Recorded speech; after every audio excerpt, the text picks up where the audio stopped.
برداشت کر رہے ہیں، جن کے پاس گھر میں کھانے کو کچھ موجود نہیں. حکومت نے قوم کی معیشت کو تباہ کر دیا ہے اور قوم کو بھوک میں مبتلا کر رکھا ہے، اور پھر ملک کی معیشت جس طریقے سے تباہ کر دی گئی ہے، شاید اس پر کئی سال لگیں کہ کوئی یہ جو ہے معیشت دوبارہ بحال ہو. تو ان حالات میں ہم سمجھتے ہیں کہ پوری قوم کو اٹھ کھڑا ہونا چاہیے، بیٹھنا چاہیے جب تک یہ حکومت گھر نہیں چلی جاتی. اور انشاءاللہ پی ڈی ایم کی یہ تحریک، اور انشاءاللہ حکومت کو اب گھر جانا ہوگا. بہت شکریہ. کہ صرف ملتان کے اندر نہیں بلکہ پورے جنوبی پنجاب کے اندر جمعیت علماء اسلام متحرک ہے، اپنے پروگرام کر رہی ہے. جو اپنے یونٹ ہیں وہاں تک پروگرام عوامی رابطہ مہم جاری ہے، اور جگہ جگہ پروگرام ہو رہے ہیں، ہر یونٹ کے اندر پروگرام ہو رہے ہیں. اور اب بھی شہر ملتان کے اندر بھی روزانہ 2 3 پروگرام جو ہے وہ چل رہے ہیں. اور انشاءاللہ یہ مہم جو ہے مزید آگے بڑھے گی، اور انشاءاللہ یہ جمعیت علماء اسلام جو ہے اس میں بھرپور کردار ادا کر رہی ہے، اور عوام کے ساتھ رابطے کے خلاف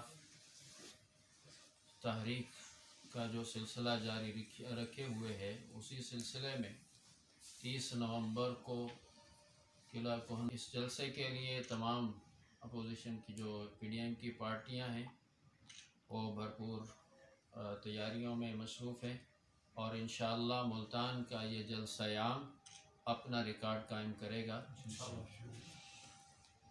اس وقت عوام حکومت سے نالاں ہے. موجودہ حکومت نے جس طرح ختم نبوت کے مسائل کو چھیڑ کر قادیانیوں کو تحفظ جواز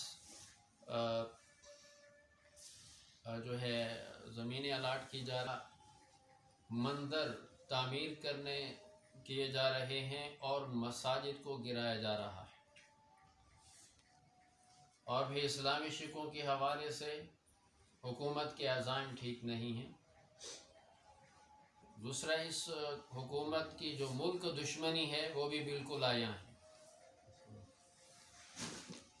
اسرائیل کے ساتھ دوستیاں اور اس کی بات کرنے کی کیا بنیاد ہے، کیا وجہ ہے؟